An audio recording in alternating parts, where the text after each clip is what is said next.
Dan kembali di Prime Time News, pemirsa Presiden Amerika Serikat Donald Trump menyatakan pada hari Sabtu bahwa kesepakatan damai dengan Iran dijadwalkan akan ditandatangani pada hari Minggu dan Selat Hormuz akan dibuka kembali segera setelahnya. Namun Iran membantah proses penandatanganan perjanjian damai akan berlangsung cepat. Trump mengklaim hubungan antara Washington dan Tehran saat ini berada dalam kondisi yang lebih baik. Trump juga sesumbar Iran kini tidak lagi menginginkan senjata nuklir dan Amerika Serikat akan bekerja sama dengan Iran untuk menghilangkan uranium yang diperkaya pada waktu yang tepat. Menurut Trump, penandatanganan kesepakatan damai itu hampir final. Pembukaan kembali Selat Hormuz akan menjadi bagian penting dari implementasi perjanjian tersebut. Menteri Luar Negeri Pakistan Muhammad Iskandar juga mengatakan upacara penandatanganan elektronik kesepakatan Amerika Serikat Iran dijadwalkan pada hari Minggu setelah Perdana Menteri Pakistan Shehbaz Sharif mengatakan sebelumnya bahwa Amerika Serikat dan Iran telah menyepakati kerangka kesepakatan perdamaian.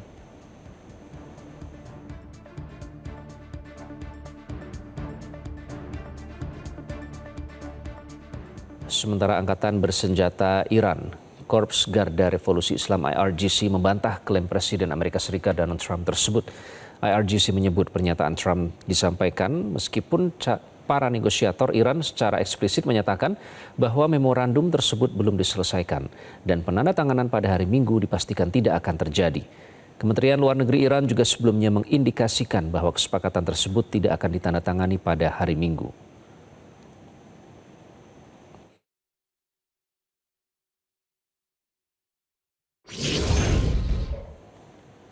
Akankah klaim Trump terwujud dengan penandatanganan proposal mengakhiri perang Amerika Serikat-Iran hari ini?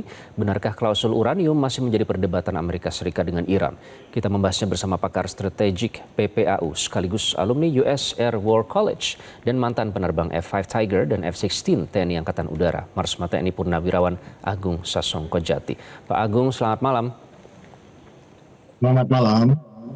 Pak Agung, Presiden Amerika Serikat Trump dan pemerintah Pakistan menyatakan kesepakatan awal untuk mengakhiri perang di Timur Tengah semakin dekat. Namun Iran membantah bahwa penandatanganan akan berlangsung secepat yang diklaim Washington. Nah, ini kan pertama kalinya akhirnya Pakistan mengeluarkan statement ya. Tapi apa sebabnya perbedaan ini, Pak Agung? Nah, pada prinsipnya sepertinya sudah sepakat kedua belah pihak ya, Iran dan Amerika. Cuman sekarang adalah masalah mengenai urutan eksekusi konsesi.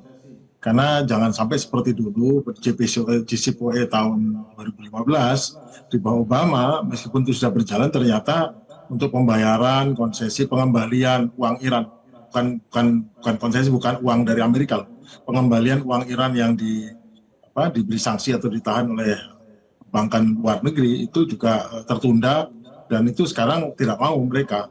Nah, juga masalah lain adalah di dinamika politik internal Iran yang sangat tajam ya.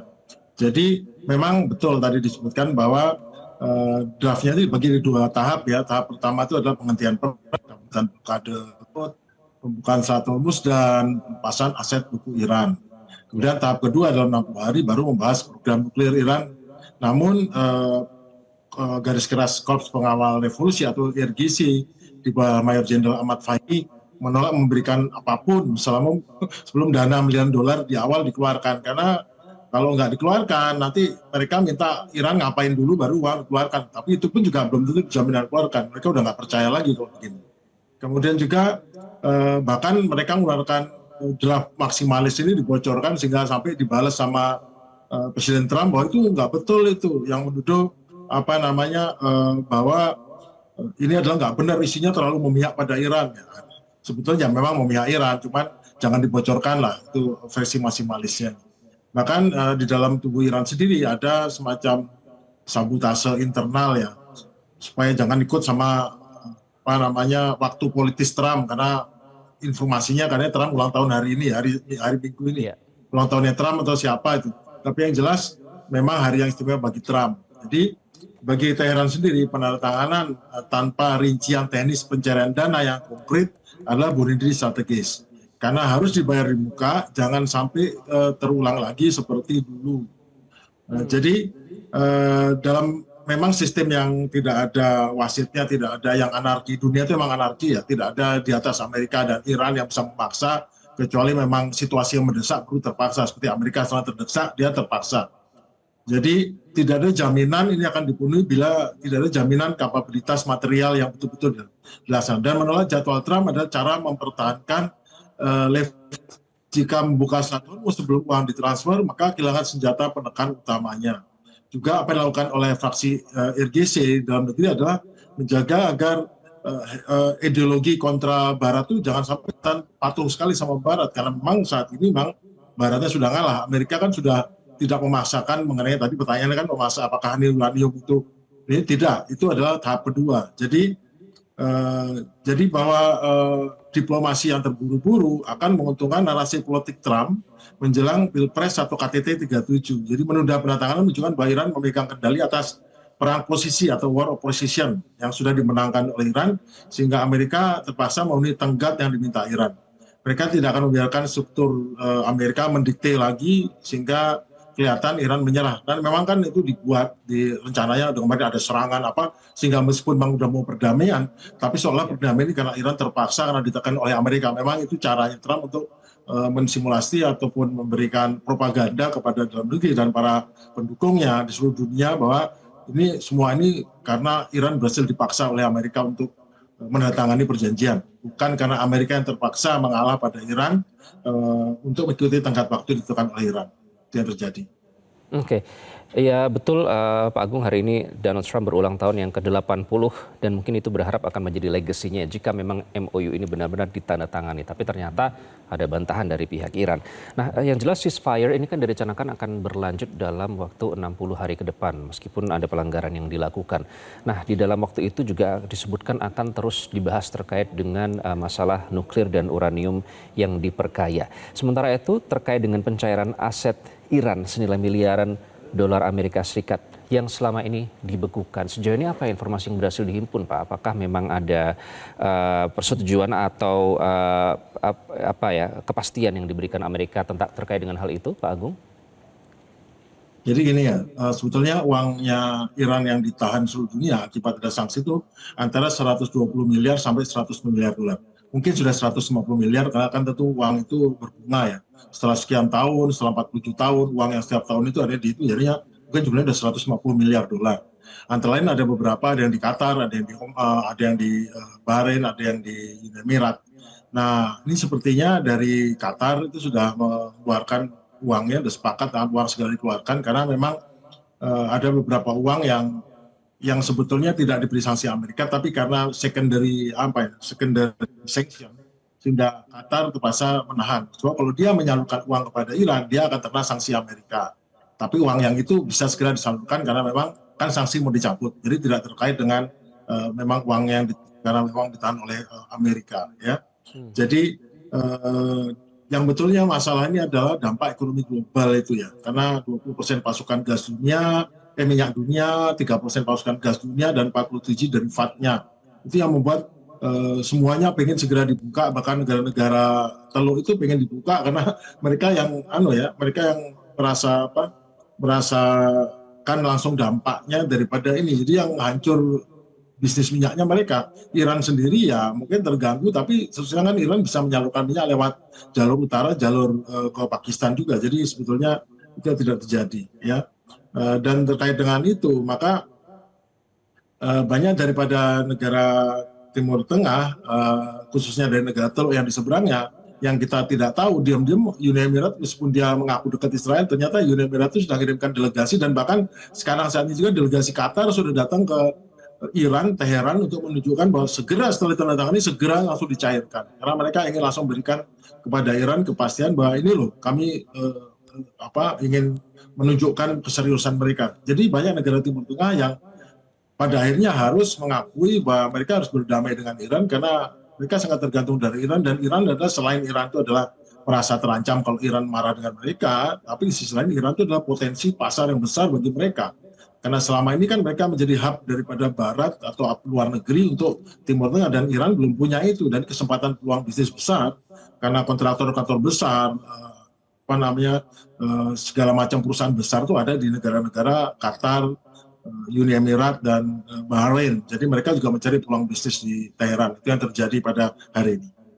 Oke, nah kemudian dengan ancaman Trump yang sebelumnya sempat menyatakan ya akan menyerang atau mengambil kendali fasilitas minyak di Pulau Kark yang memproses 90% minyak Iran yang diekspor. Nah, diawali dengan ancaman itu, tapi kemudian menyebutkan akan segera menandatangani pada hari Minggu, menyebut harinya begitu. Di sisi lain tadi juga sudah menyebutkan Qatar sudah berada di Tehran, bahkan ini disebutkan 2 kali berkunjung dalam waktu kurang dari 1 minggu ya Pak Agung ya. Jadi kalau melihat dinamika seperti ini, apakah dalam hal ini memang benar-benar ada kesepakatan atau hanya sebatas framework atau kerangka? Kalaupun misalnya itu jadinya kerangka atau framework, ya sama saja dengan sebelumnya kan Pak Agung. Sebelumnya juga disebutkan hanya framework. Jadi kemajuannya di mana Pak Agung? Jadi terus terang MOU ini sebetulnya tidak punya kekuatan hukum yang sangat kuat dibandingkan dengan perjanjian ataupun treaty. MOU ini adalah sesuatu yang ditandatangani oleh Donald Trump dengan siapapun yang mewakili Iran, dan itu hanya kuat selama Donald Trump mau mengikutinya. Jadi tidak terlalu kuat dibandingkan treaty yang nanti disahkan oleh Kongres ya. Jadi ini hanya perjanjian presiden dengan ini, dan itu bisa kalau ada Kongres tidak setuju pemilihan suara, kemudian DPR-nya maksimalnya kemudian diajukan ke Kongres nanti 23 setuju ya bisa dibatalkan gitu loh. Jadi ini sama kayak pengumuman perang kemarin, sama juga nih pengumuman damai. Jadi cuman bedanya nih soal damai itu soal perang. Jadi bisa dibatalkan oleh Kongres. Jadi harus diperkuat oleh Kongres. Tetapi namun demikian Trump butuh ini karena tadi kan saya dibilang juga bahwa perjanjian itu betul-betul sudah ada, sudah disetujui dua belah pihak. Cuman masalahnya mengenai konsesi, bagaimana dibayarin uangnya dulu. Jangan disuruh Iran disuruh buka Hormuz dulu, dibukanya lah. Terus nanti kalau uangnya belum dapat, nanti kan dia belakangan mau minta-minta gimana? Karena justru kekuatannya dia memaksa orang nggak bisa masuk. Sekarang ancamannya Iran ini masih membuat tidak berdaya kan orang lewat. Nah, tidak berdaya itu kasih uang dulu, baru saya buka. Sebab apa? Bukan karena Iran itu kikir ataupun dia mata duitan materialistis, tidak. Karena bukti dari beberapa kali perjanjian kesepakatan sebelumnya itu dilanggar semua, khususnya mengenai uang-uang ini juga dulu dilanggar. Jadi yang paling bisa menghilangkan pedihnya Iran kan adalah adanya dana masuk yang bisa digunakan untuk membeli barang-barang yang dibutuhkan oleh masyarakat. Karena kan mereka berjanji masyarakat kalau ini udah perdamaian, maka itu membawa kemudahan bagi masyarakat, membawa kesejahteraan atau membawa menurunkan harga. Sebab begitu masuk uang itu akan bisa memperbaiki kondisi ekonomi dan bisa menurunkan harga nilai mata uangnya menjadi ini, mengurangi inflasi di dalam Iran. Itu yang dibutuhkan. Jadi sanksi dibuka, ini dibuka, langsung baru jangan sampai ditunggu buka Hormuz dulu, Iran menyerah dulu itu baru ini nggak bisa. Itu makanya di masa lalu yang dituntut oleh itu adalah gimana caranya biar itu segera diberikan apa yang haknya Iran, sanksi dibuka, bisa ekspornya dan uang dimasukkan, uangnya Iran sendiri loh, bukan uangnya dari luar. Itu yang harus dipastikan Pak Agung. Terakhir, kalau misalnya Lebanon menjadi salah satu syarat ya, apakah keteguhan Iran untuk tidak mau serta-merta sepakat dengan Amerika Serikat juga terkait dengan Israel yang terus-menerus membombardir Lebanon, bahkan minta mengosongkan desa-desa di Lebanon, Pak Agung? Ya, Israel itu kan memang ingin mensabotase ini ya, karena mereka ini yang terjadi kunci. Memang Trump ini agak meninggalkan, makanya kemarin kan timbul ada pernyataan bahwa ini intelijen Israel kok sekarang malah mata-matai kita ya, karena mereka pengen tahu nih, karena memang terakhir-terakhir ini dari Washington itu data informasi yang diberikan adalah menjadi sedikit ya, sehingga Israel menjadi panik dan malah memata-matai semua Pentagon dan memata-matai Gedung Putih. Jadi dalam MOU itu secara eksplisit masukkan penghentian perang di seluruh wilayah termasuk Front Lebanon. Jadi kabinetnya Netanyahu terguncang ya. Bahkan mantan PM Yair Lapid mencuit dengan Twitter bahwa kesepakatan ini adalah kegagalan total Netanyahu yang membuat Israel tidak ubahnya negara satelit Amerika yang menerima instruksi keamanan nasional dari luar. Dan ketika Hizbullah meluncurkan rentetan serangan roket ke utara Israel, Netanyahu memerintahkan dia untuk bersiap memilaukan markas Hizbullah. Namun Trump kemarin menelpon langsung ya dan menyatakan di veto, jangan serang Beirut karena kesepakatan damai. Terjepit oleh penyokong utamanya terpaksa membuat serangan hanya di Lebanon Selatan, yaitu di kota-kota di selatan. Jadi pernyataan Menteri Pertahanan Israel, Katz yang berkeras tidak akan menarik pasukan Lebanon adalah bentuk reputasi kosong, karena kata di lapangan bahwa untuk mengamankan dengan Trump dengan Teheran, Trump dengan sengaja mengabaikan kebebasan bertindak freedom of action dari Israel dan biarkan tetap utuh, itu Hizbullah tidak terganggu. Jadi memang aliansi itu bukan ikatan darah, apalagi tidak ada perjanjian resmi antara Amerika dan Israel sebagai sekutu, itu nggak ada. Melainkan Baik, Pak yang Agung. penting adalah kalkulasi kepentingan. Ketika national interest Amerika membutuhkan stabilitas ekonomi dan geopolitik berbenturan dengan kepentingan proksinya yaitu Israel, Oke. maka pasti dikorbankan Israel. Trump memveto serangan ke Beirut karena baginya menurunkan harga minyak lebih penting daripada ambisi Zionis.